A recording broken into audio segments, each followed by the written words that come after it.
그러면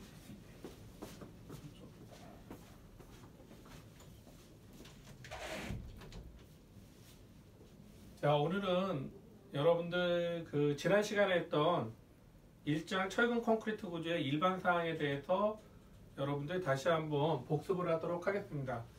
아마 지금 여러분들 이게 동영상으로 지금 핸드폰을 이용해서 동영상으로 촬영하고 있는데 이 제 사무실에서 하고 있어서 좀 여건 자체가 좀 불비해서 여러분들이 나눠준 유인물하고 여러분들이 같이 좀 보시면 훨씬 이해하는데 편하지 않을까 하는 생각이 듭니다.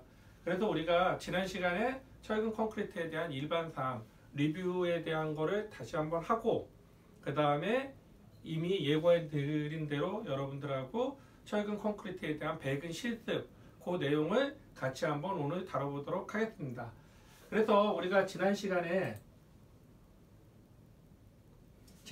철근 콘크리트 구조의 궤에 대한 얘기를 했었죠.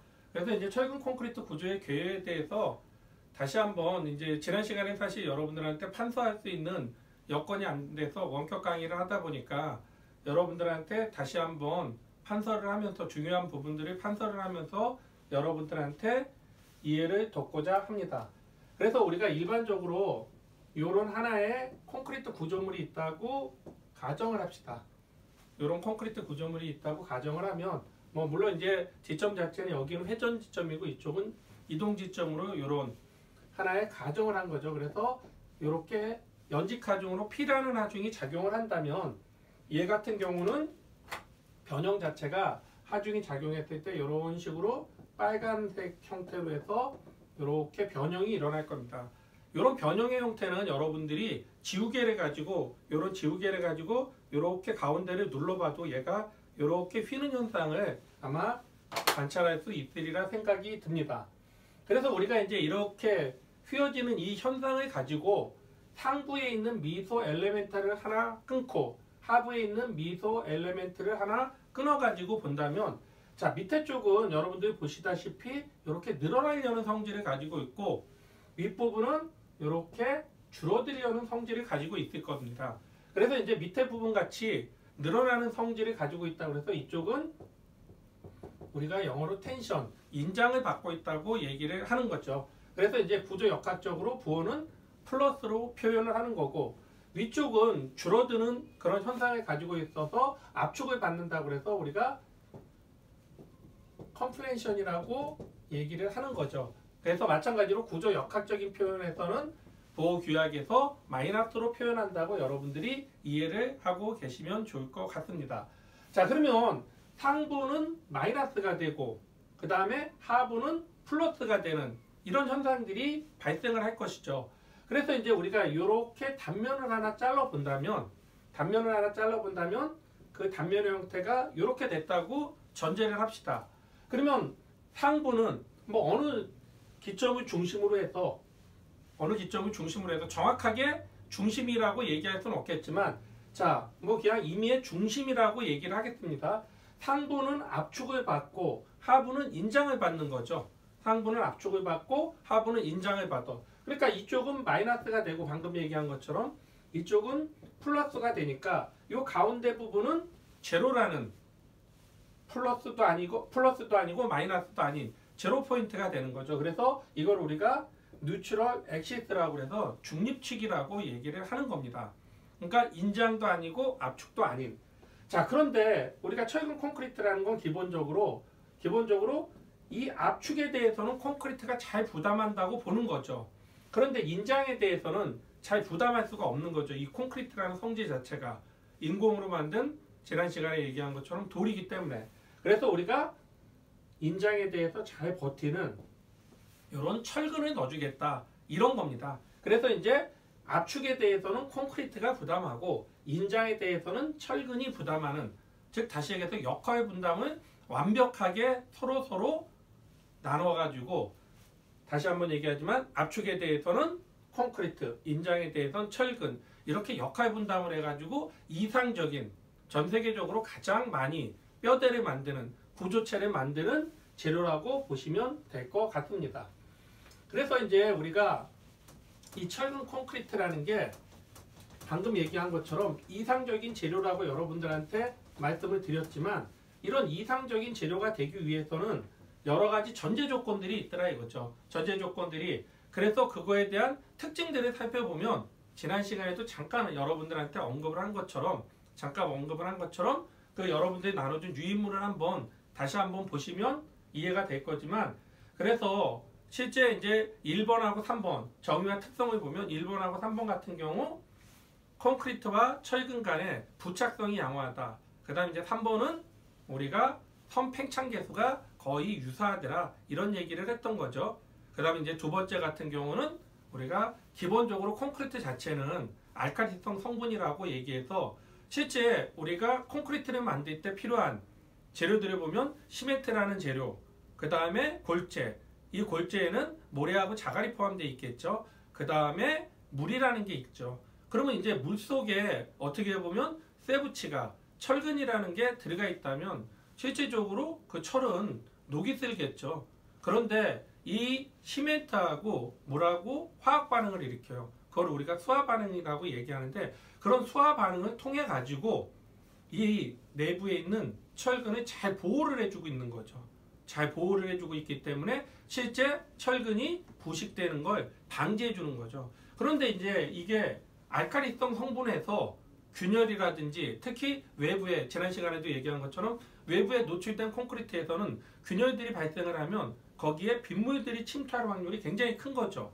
뭐 예를 들어서 우리가 이렇게 콘크리트 단면이 있다고 전제를 하면 예를 들어서 이제 철근이 여기 이렇게 있다고 본다면 균열이 이렇게 가 있다면 여기 사이로 이렇게 빗물들이 침투해서 이게 스며드는 거죠.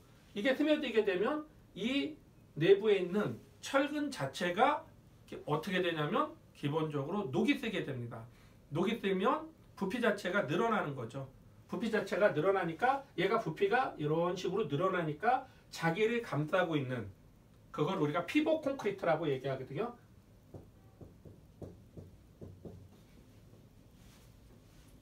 피복 콘크리트라고 얘기하는데 그래서 이제 그 피복 콘크리트를 우리가 콘크리트 커버 이렇게 우리가 표현을 하는 겁니다. 그래서 얘가 이제 이렇게 있던 게 이 상태에서 이렇게 부피가 늘어났기 때문에 자기를 감싸고 있는 콘크리트를 밀어내버리는 거죠. 그래서 우리가 균열이 발생하면 지금 방금 얘기했던 이런 균열들이 발생을 하면 굉장히 우리가 불리하다 이렇게 우리가 얘기를 할 수 있는 겁니다. 그래서 이제 우리가 균열을 제어하는 목적 자체가 바로 이런 콘크리트의 중성화를 방지하는 거죠. 알칼리성 성분에서 중성으로 변하는 것 자체를 우리가 제어를 해준다는 얘기죠. 그래서 이제 이게 콘크리트라는 건 기본적으로 우리가 조금 이따 다시 한번 얘기하지만 50년이라고 수명을 본다면 이런 관리들만 잘한다면 뭐 100년, 200년 너끈히 콘크리트 구조물로서 잘 유지가 될 수 있다고 볼 수 있는 거죠. 자, 그래서 이제 우리가 지난 시간에도 잠깐 얘기했던 철근 콘크리트 구조의 장단점에 대한 얘기를 다시 한번 해보도록 하겠습니다. 그래서 이제 여기서 얘기하는 철근 콘크리트의 장점 혹은 단점이라고 얘기하는 건 지난 시간에도 잠깐 언급한 것처럼 상대적인 뭔가 비교 대상이 있어야 되겠죠. 그래서 이때 그 비교 대상은 결국 우리가 지금 하는 수업의 철근 콘크리트의 상대적인 비교 대상이 되는 건 바로 강구조라는 철골 구조가 되는 거죠. 그래서 이제 뭐 첫 번째 장점으로 나온 게 바로 경제적이라는 얘기를 했던 거죠. 그래서 보통 이제 20% 내지 30% 정도의 세이브, 경제적인 측면이 있다고 얘기했는데 재료적인 측면이라고 얘기했었죠. 재료의 양을 값어치로 환산을 했을 때는 보통 20에서 30%의 절감 효과가 분명히 있는데 철골 구조라는 건 기본적으로 우리가 공장에서 제작해서 현장에서 조립하는 그런 과정을 겪기 때문에 전체적인 공기는 단축이 되겠죠. 그래서 이제 전체 공사비를 따져보면 대략 한 10% 정도 절감 효과가 있다고 보시면 이해가 될 겁니다. 그 다음 두 번째는 이제 내구적이고 관리가 용이하더라. 유지 보수가 또 용이하고 그래서 이제 기본 수명을 한 50년 정도로 보는데 그런 것들에 대해서는 아까 얘기한 것처럼 관리만 잘하면 뭐 몇백 년 이렇게 잘 유지가 된다고 볼 수 있는 거고 조용성이 뛰어나더라. 그래서 이제 거푸집 만드는 게 사실 힘들지. 그러니까 폼, 형태 만드는 게 힘들지 그 안에다 콘크리트에 부어넣는 일은 그렇게 어려운 일이 아니죠.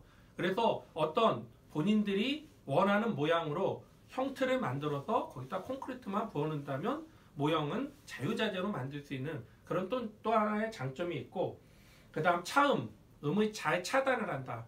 그게 바로 지난 시간에 우리가 얘기한 것처럼 아파트, 공동주택 같은 경우 층간소음 그런 문제들을 해결하는데 보다 유효하게 대처할 수 있는 거죠.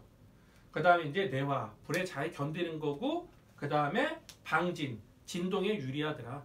그래서 이제 우리가 RC라고 얘기하는 철근 콘크리트 구조물이 있고, 그 다음에 스틸이라고 얘기하는 철골 구조가 있다고 가정을 한다면 이 철근 콘크리트의 중량이 셀프 웨이트라고 얘기할게요. 그 중량이 100이라고 얘기하면 이 강구조, 스틸 구조, 철 구조에서는 그 중량이 60 정도라고 보고 있습니다.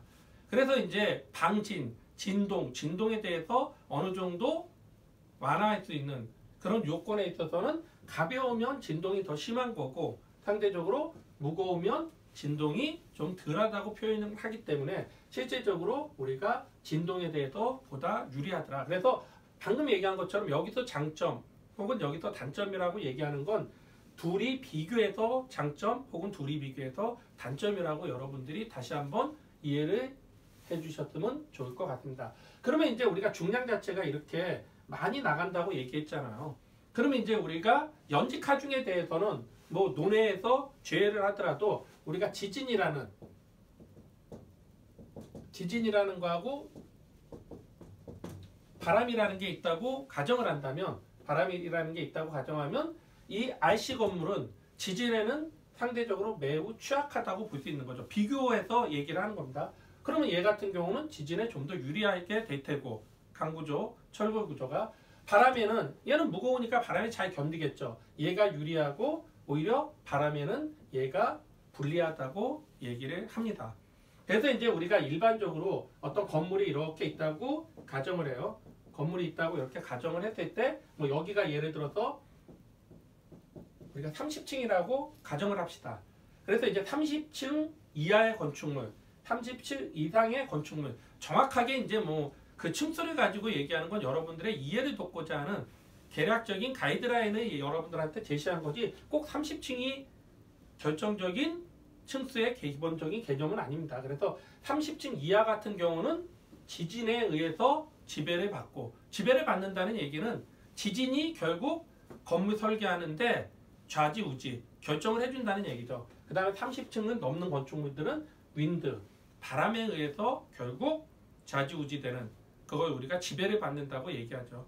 그래서 이제 우리가 그 잠실에 있는 롯데 슈퍼타워, 그런 굉장히 한 550m 되고 100층이 넘는 그런 건축물들은 지진에 의해서 지배를 받는 것보다는 주로 바람에 의해서 지배를 받아가지고 건축물 구조 설계에 반영을 한다고 보시면 될 것 같습니다.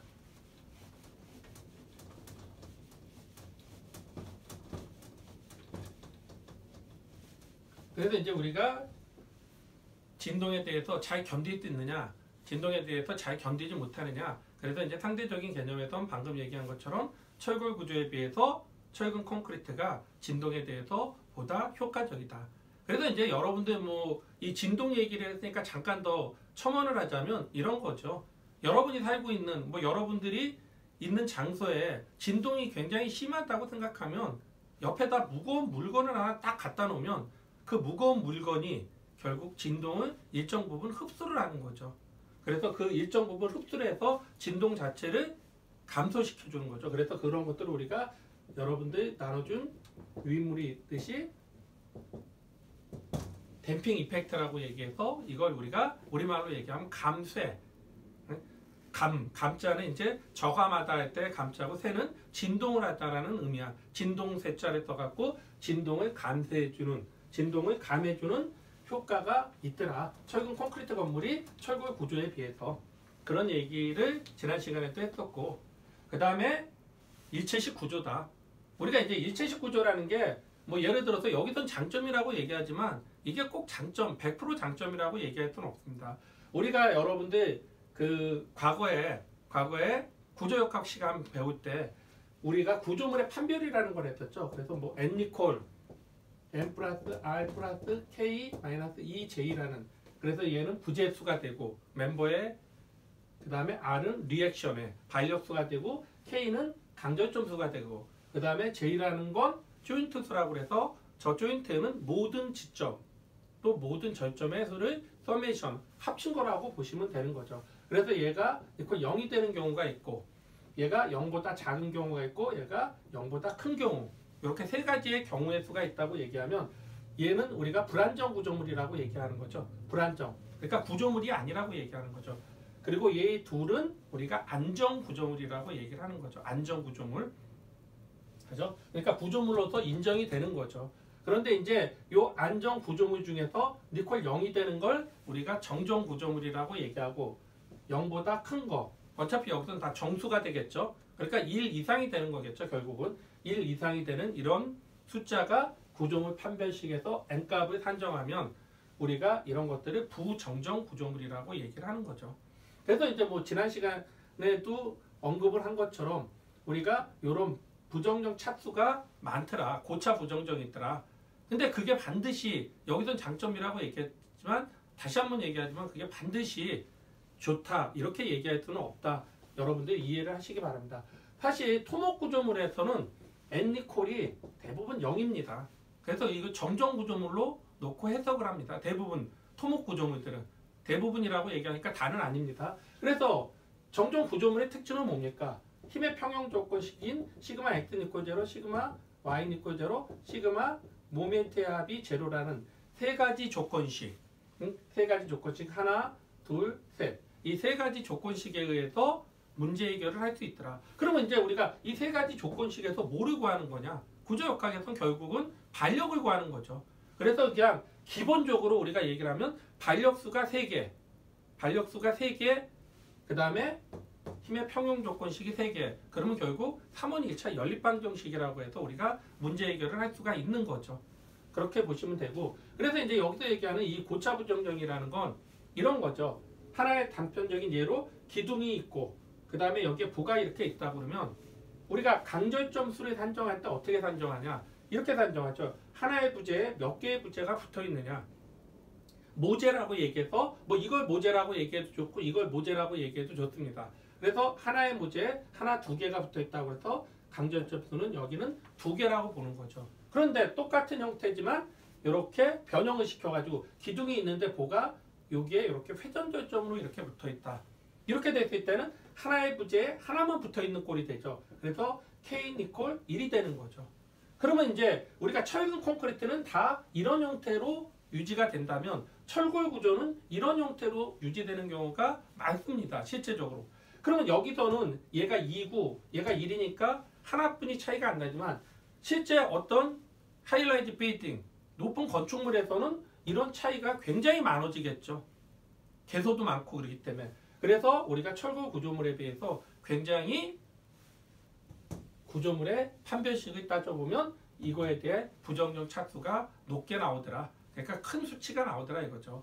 그래서 이제 지난 시간에 뭐 잠깐 언급한 내용 중에 하나가 월드 트레이드 센터는 이런 형태로 돼 있었습니다. 이런 형태로. 건물이 이렇게 있으면 보가 양쪽의 기둥에 회전절점으로 구성이 돼 있었죠.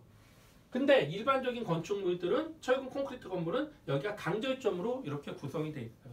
그럼 만약에 월드 트레이드 센터처럼 옆에서 이렇게 뭔가 충격을 줬다면 이런 건축물, 철근 콘크리트 건축물 같은 경우는 이렇게 붕괴가 됐겠죠. 이런 식으로 쓰러지면서. 그런데 얘는 여기가 상대적으로 취약한 부분이었으니까 이렇게 밑으로 그대로 도미노처럼 파괴가 일어났을 거죠. 그래서 이제 우리가 이런 것들이 연속 파괴, 프로그레시브 컬랩스라고 얘기를 하는 거죠. 그래서 꼭 이게 좋다고 얘기할 수는 없는 거죠. 일반적으로 튼튼하다고 얘기할 수는 있겠지만 이런 구조물의 형태도 나쁘다고 얘기할 수는 없는 거죠. 그래서 여러분들 이런 얘기도 지난 시간에 잠깐 언급을 했던 거고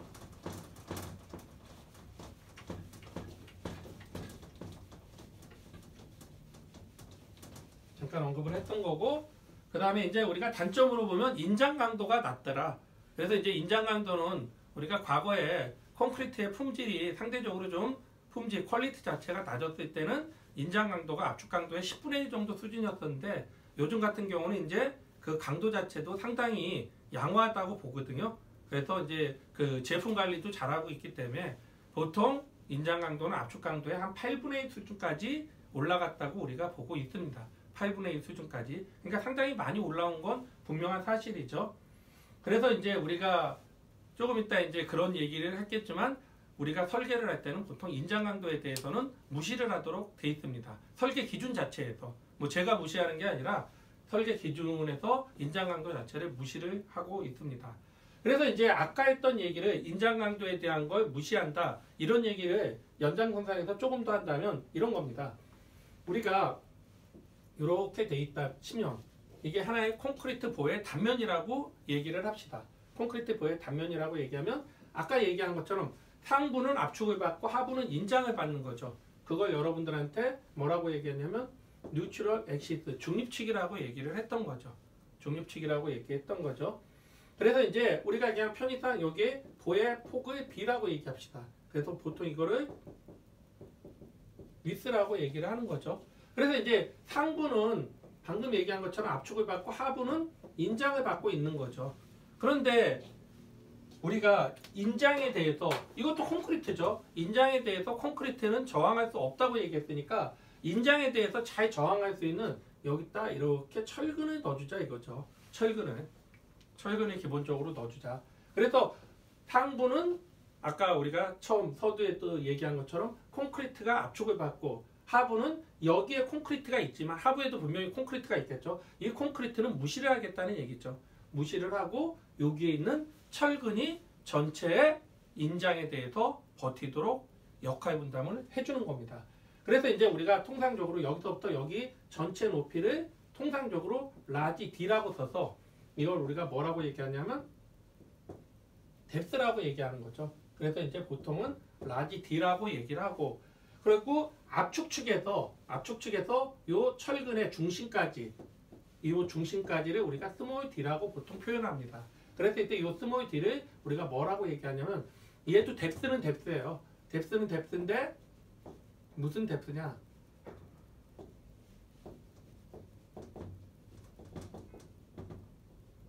이펙티브 뎁스에서 유효춤이라고 얘기합니다. 유효 높이 혹은 유효춤, 유효 높이.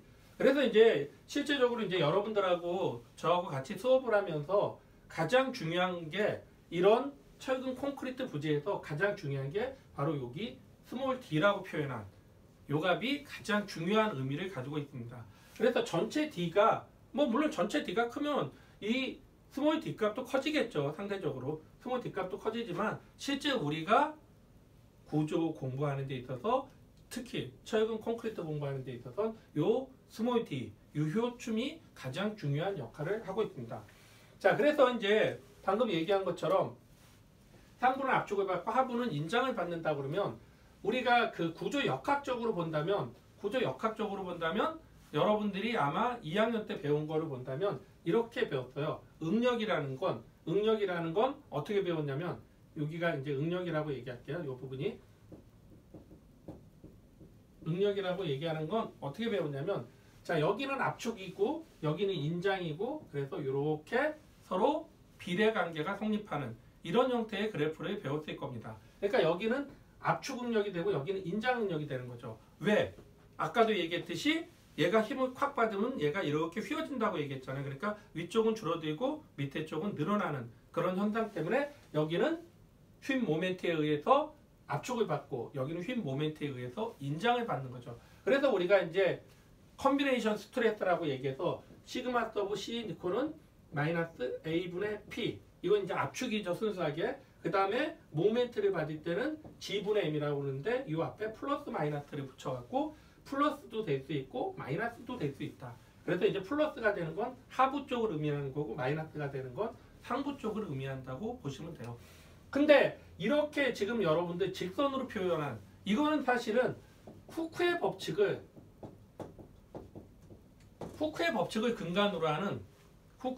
근간으로 하는 설계법에선 이게 맞는 얘기가 됐습니다. 그런데 사실은 우리는 지난 시간에도 잠깐 얘기했지만 지금 현재 하는 설계법은 강도 설계법이라고 얘기합니다. 뭐 강도 설계법이라는 걸 우리가 영어적인 표현을 하면 Ultimate Strength Design이라서 극한 강도 설계법인데 극한이라는 말이 좀 강한 느낌 그런 그 표현이기 때문에 그냥 극한이라는 걸 빼고 강도 설계법이라고 보통 표현을 합니다. 그래서 이제 이게 후크의 법칙을 근간으로 하는 과거의 설계법이라고 얘기한다면 현재의 설계법은 이렇게 표현합니다. 스트레스 자체가 어떻게 되냐면 이렇게 돼서 이런 형태로 서로 상관관계를 갖고 있더라. 그래서 이제 여러분들한테 얘기 안 한 것 중에 하나가 이거죠. 우리가 보통 콘크리트의 압축 강도가 중요하다고 얘기했잖아요. 그래서 콘크리트의 압축 강도를 얘기할 때는 F 서브 CK를 얘기하는 거고, 그 다음에 철근의 강도를 얘기할 때는 F 서브 Y라고 그래서 항복 강도를 얘기를 하고 있습니다. 그래서 이제 우리가 콘크리트 강도는 F 서브 CK, 저거는 그냥 28일 압축 강도다. 자, F 서브 Y, 이거는 철근의 항복 강도가 되더라. 그래서 이제 콘크리트는 여기에 도달하면 자기 수명을 거의 끝났다고 보는 거고, 철근은 마찬가지로 여기에 도달하면 자기의 수명이 끝났다고 우리가 각각 보는 겁니다. 그래서 이제 여기 같은 경우는 이런 형태의 유선형 형태로 이렇게 변형이 된다고 얘기했지 않습니까? 그랬을 때 여기를 우리가 F 서브 CK라고 얘기를 합니다. 그런데 우리가 수식을 만들기 위해서는 좀 더 간단한 형태로 만들어주기 위해서 뭔가 방법론적인 것들을 추가하다 보니까 얘가 유선형이니까 면적 구하기가 어려우니까 얘를 이렇게 하면 되겠더라. 그래서 이렇게 검은색하고 이렇게 빨간색이 면적이 동일하다고 보자. 그랬을 때 여기서부터 여기까지 길이는, 자, 여기서부터 여기까지 길이가 F 서브 CK니까 여기는 F 서브 CK보다는 좀 작겠더라. 얼마만큼? 그거의 85% 수준이 되겠더라. 이렇게 얘기를 합니다. 그럼 방금 얘기했듯이 여기는 압축을 받고 편의상 C라고 얘기할게요. 그 다음에 여기는 인장을 받는다고 얘기했잖아. 편의상 T라고 얘기하고. 그러면 이 압축하고 이 인장하고의 사이의 거리를 우리가 JD라고 해서 응력 중심간 거리라고 얘기를 합니다. 그랬을 때, 자, 일정한 거리, JD라는 일정한 거리를 가지고 압축력, 그 다음에 여기는 인장력, 크기는 서로 같고 하나는 압축이 되고 하나는 인장이 되는, 자, 여러분들 배운 기억이 날 거예요. 구조역학 시간에. 그것도 구조역학 거의 제일 앞부분에 있을 거예요. 바로 이게 뭡니까? 크기는 서로 같고 일정한 거리를 가지고 있는 이런 힘을 우리가 우력이라고 얘기하죠. 커플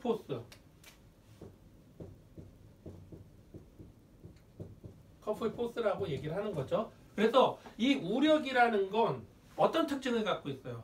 바로 모멘트를 유발할 수 있는 그런 특징을 갖고 있죠. 그러니까 이거에 의해서 모멘트를 유발을 하더라 이거죠. 그 모멘트 유발하는 게 어떻게 되느냐? C 또는 T에다가 JD라는 걸 곱하면 이게 바로 우리가 구조 역학적으로 보면 P가 되는 거고 이 JD가 L이 되는 거죠. 이게 바로 우리가 모멘트라고 보는 거죠.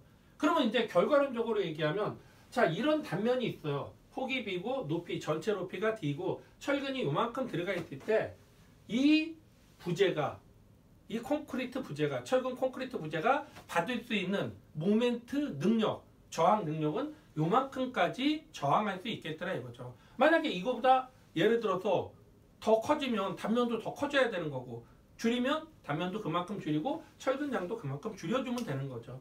그래서 여기서 얘기하고 싶은 건 여러분들한테 하부는 콘크리트가 있지만 인장에 대해서는 버티지 못하고 하부는 100% 철근이 부담을 한다. 이렇게 여러분들이 이해를 하고 계시면 돼요. 그 다음에 이제 단점으로는 거푸집을 사용하더라. 그 다음 동바리를 사용해서 그게 이제 여러분들 마지막에 있는 시공 관리가 어렵더라. 그러니까 현장 관리가 어렵다는 얘기죠.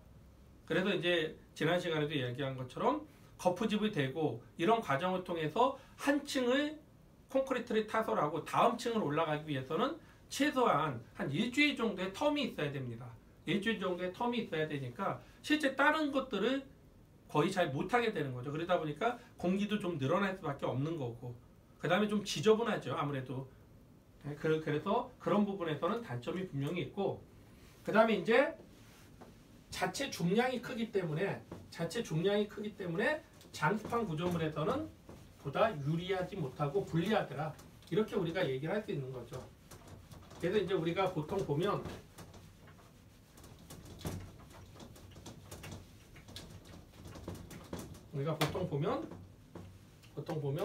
이런 하나의 평면이 있다고 칩시다.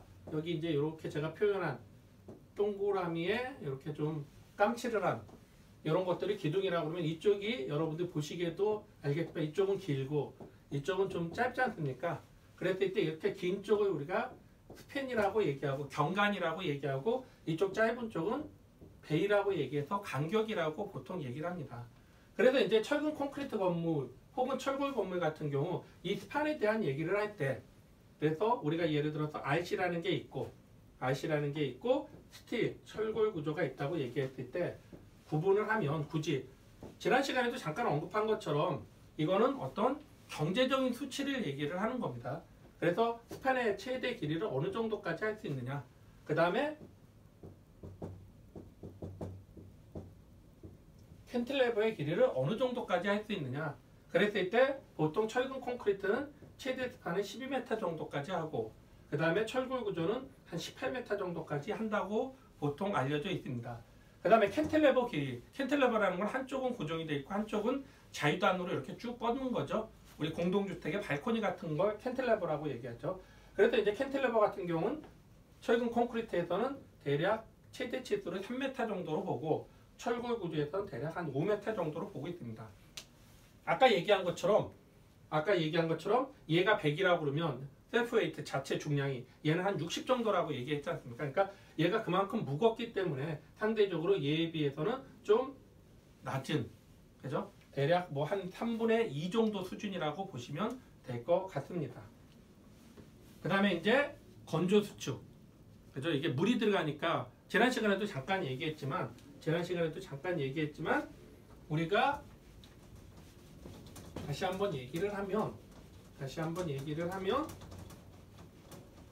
다시 한번 얘기를 하면 이런 거죠. 기본적으로 C라는 물 시멘트 비가 있어요. 우리가 이제 콘크리트를 만들기 위해서 물이라는 게 반드시 들어가는 거죠. 물이라는 게 반드시 들어가는데 그 물이 얼마만큼 들어가야 되느냐? 시멘트에 대해서 들어가는 물의 양으로 우리가 평가를 해주고 있습니다. 그래서 우리가 보통의 콘크리트를 만들 때 물의 양은 대략 40에서 50% 정도라고 봅니다. 근데 실제 콘크리트에 필요한 물의 양은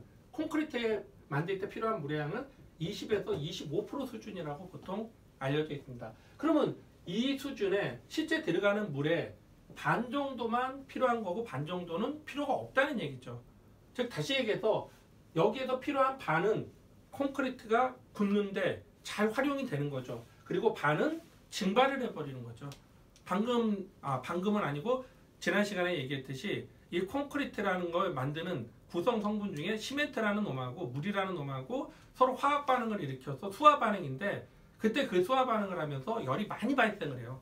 그래서 이제 특히 표면에서 열이 많이 발생을 하기 때문에 그 표면에 있는 그 표면수 그런 것들이 이제 증발을 해버리는 거죠. 근데 이게 급작스럽게 증발을 하면 아무래도 어떤 현상이 일어나냐면 표면 자체가 거북이 등처럼 쫙쫙 갈라져요.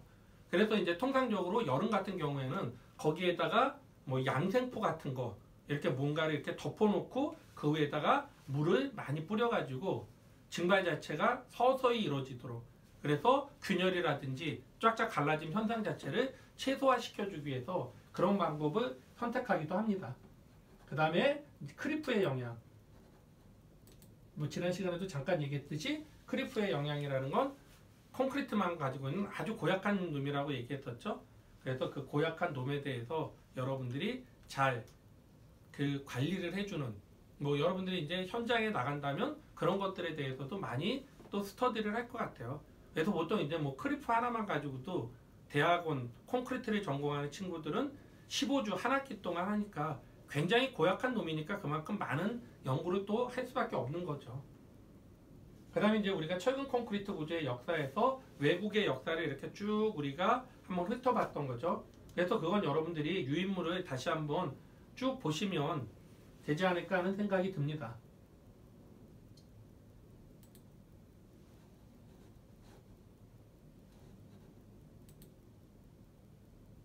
그 다음 이제 우리나라 철근 콘크리트, 뭐 근대, 현대에 대한 철근 콘크리트 건물의 역사. 그 여러분들한테 이제 과제를 내줬던 거죠. 그래서 이제 뭐 여러분들 중에 그 문의가 들어온 내용 중에 지방에 있는데 서울에 있는 건축물을 어떻게 직접 가서 보냐. 근데 그거는 여러분들 뭐 직접 보지 못했다고 해서 여러분들한테 불이익을 주지는 않을 겁니다. 근데 제 생각은 가서 여건만 된다면 직접 봤으면 좋겠다는 생각이니까 요번 과제에서는 직접 보지 못했다면 나중에 뭐 코로나19가 잘 정리가 되고 그래서 여러분들 한번 명동 구경도 할 겸 그 명동 일대에 가서 근현대 건축물을 한번 여러분들 서칭하는 것도 나름대로 건축을 하는 사람 입장에서는 재밌지 않을까 하는 생각이 듭니다. 뭐 이런 것들에 대해서 우리가 쭉 했던 거죠. 그 다음에 이제 설계 기준의 변천이라고 해갖고 우리가 여러분들 보시면 쭉 이렇게 있지만 지금 하는 설계법 자체는 우리가 기본적으로 강도 설계법이라고 얘기했지 않습니까? 그런데 이제 서구, 뭐 미국이라고 얘기할게요. 미국 같은 경우는 1963년부터 강도 설계법이 제정이 돼가지고 어떤 체계화가 돼서 그때부터 이제 강도 설계법을 했는데 우리나라 같은 경우는 아무래도 좀 그런 부분에서는 늦게 25년 정도 늦게 1988년에 뭐 88 올림픽 때 이제 그때부터 이제 시행을 했던 거죠. 그래서 이제 과거에는 그 제가 학교 다니면서 공부를 할 때는 뭐 일본이라든지 미국 그런 쪽에 비해서 뭐 20, 30년 우리의 기술이 뒤처졌다 이런 얘기를 많이 했었거든요. 뭐 여기에서 보시는 것처럼 여러분들 나눠준 유인물에서 보시는 것처럼 어떤 그런 법, 건축에서 특히 구조에서 얘기하는 저런 법들도 25년의 텀을 가지고 우리가 사용을 하는 걸 보면 그 당시엔 그 말이 어느 정도 일맥상통하는 설득력이 있었죠. 근데 지금은 현재 여러분이 살고 있는 그리고 뭐 저도 살고 있지만 그 여러분들이 주축이 돼서 이제 앞으로 끌어갈 이런 현재의 상황에서는 대략 우리가 기본적으로 2, 3년 정도 그러니까 많이 뒤쳐져 있지는 않고 한 2, 3년 정도 뒤쳐졌다고 뭐 건축 관련한 기술에서 얘기를 하는 겁니다. 뭐 다른 뭐 IT나 이런 거 얘기하는 건 아니고 건축 관련하는 쪽에서는 한 2, 3년 정도 뒤쳐졌다. 혹은 뭐 혹자는 한 5년 정도면 뒤쳐진 거 아니냐 이렇게 얘기하는 경우도 있는데 제가 보기에는 뭐 한 2, 3년 정도 되는 것 같아요. 그건 뭐 정확하게 정량할 수 없는 거니까 누구 말이 맞고 누구 말이 틀리고 그런 건 아니니까 여러분들. 그래서 이제 우리가 설계를 하는 건 두 가지가 있습니다. 이런 겁니다. 이렇게 우리가 이제 시그마라고 쓰는 건 보통 응력이라고 표현하고 입시로는 변형이라고 얘기하죠. 그러면 이제 콘크리트 같은 경우는 이렇게 해서 파괴가 일어난다고 보거든요. 그러면 아까 얘기했던 콘크리트의 강도라는 건 요점입니다. 요점을 쭉 해서 여기가 바로 F 서브 CK라는 콘크리트 28일 강도라고 얘기합니다. 그러면 이 그래프 전체를 본다면 여기가 최고점이 되는 거죠. 그러니까 저 콘크리트는 여기까지 분명히 버틸 수가 있는 거죠. 그런데 우리가 과거에 사용하는 설계법에서는 이렇게 했습니다. 여기에 초기 접선을 쫙 커서 이 곡선하고 제가 편의상 빨간색으로 표현한 이 직선하고 대체적으로 일치하는 요 정도가 대체적으로 일치하는 거죠. 그래서 여기를 쫙 잘랐어요. 여기를 쫙 자르면 얘는 뭐가 돼요? F 서브 CK인데 뭔지 모르지만 1보다 큰 N이라는 안전치로 나눠줘가지고 얘보다는 작으니까 그래서 얘의 수명을 여기까지만 본 거예요. 과거의 설계법은. 그런데 무슨 얘기냐? 네? 많은 학자들이 무슨 얘기냐? 얘는 재료 자체가 여기까지 버티는 게 아니라 분명히 여기까지 버티는데 여기까지 인정해줘야 되는 거 아니냐? 그래갖고 현재는 여기까지 인정해주는 설계를 하고 있습니다. 그래서 이제 뭐 나중에 또 이런 얘기를 다시 한번 할 겁니다. 다시 한번 할 거니까 그때 가서 여러분들이 다시 한번 이해를 해주시면 될 것 같습니다.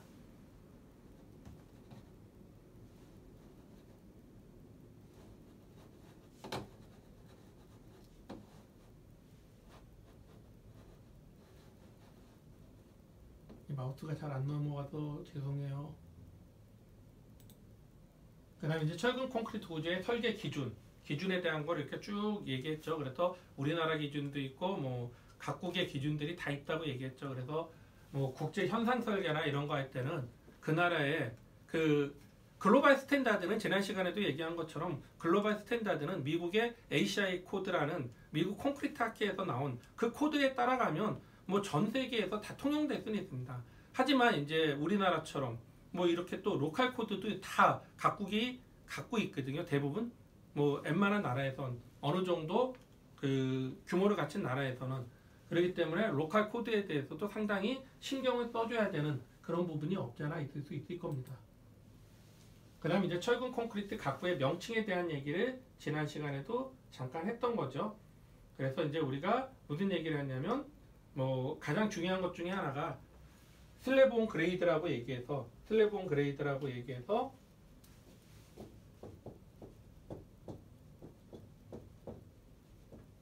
우리가 이제 이거 약자를 써서 여기에 S, 여기에 O, 여기에 G자를 따서 SOG 슬래브라고 얘기해요. 그래서 이제 이 SOG 슬래브는 하부면 자체가 땅에 의해서 지지가 되는 거죠. 그래서 이제 얘하고 상대적인 개념이 바로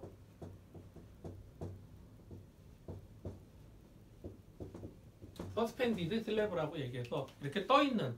그러니까 우리가 보통 예를 들어서 그 지하 맨 하부층에 있는 슬래브는 SOG 슬래브라고 얘기하면 그 지하 맨 하부층을 제외한 나머지 슬래브들은 다 서스펜디드 슬래브라고 얘기하면 됩니다. 그래서 이제 SOG 슬래브를 여러분이 쉽게 얘기하면 도로에 콘크리트 포장하지 않습니까? 그 도로에 콘크리트 포장하는 게 바로 SOG 타입이라고 보시면 될 것 같습니다.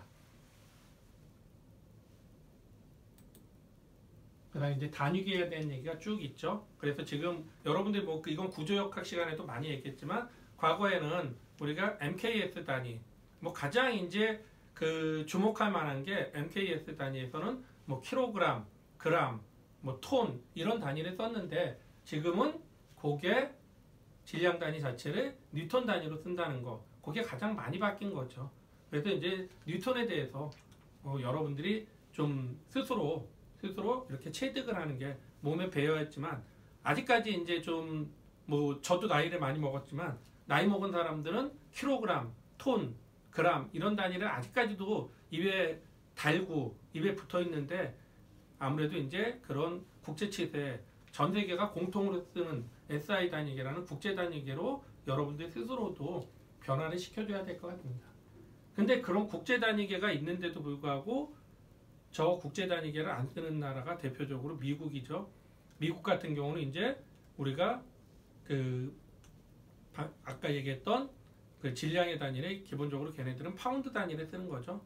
그 다음에 길이의 단위도 우리 같은 경우는 이제 밀리미터 단위. 이건 뭐 밀리미터 단위는 SI 단위, 국제 단위계에서도 활용되는 거죠. 그런데 걔네들은 이제 인치나 피치 단위로, 피트 단위로 활용하는 거니까 뭐 그런 것들은 본인 스스로들이 힘이 있는 나라라고 생각해서 그런 것 같아요.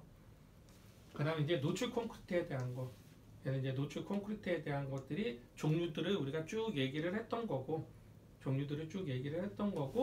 그 다음에 우리가 가장 노출 콘크리트에서 중요한 건 저 콘이 어떻게 박혀 있느냐에 따라서 우리가 노출 콘크리트라는 게 가장 중요한 의미를 갖고 있더라. 그래서 이제 우리가 지금까지 그 지난 시간에 했던 것들을 한번 쭉 이렇게 리뷰를 했는데 여러분들 잠깐 쉬었다가 저도 잠깐 쉬었다가 그 철근 콘크리트 배근 시스템에 대한 얘기를 하도록 하겠습니다. 자, 여러분들 지금까지 지난 시간에 대한 리뷰 듣느라고 다시 한번 고생을 했고 그 다음에 이제 철근 콘크리트 배근 연습에 대한 걸 잠시 쉬었다 하도록 하겠습니다. 잠시 쉬겠습니다. 다시 꺼놓으겠습니다.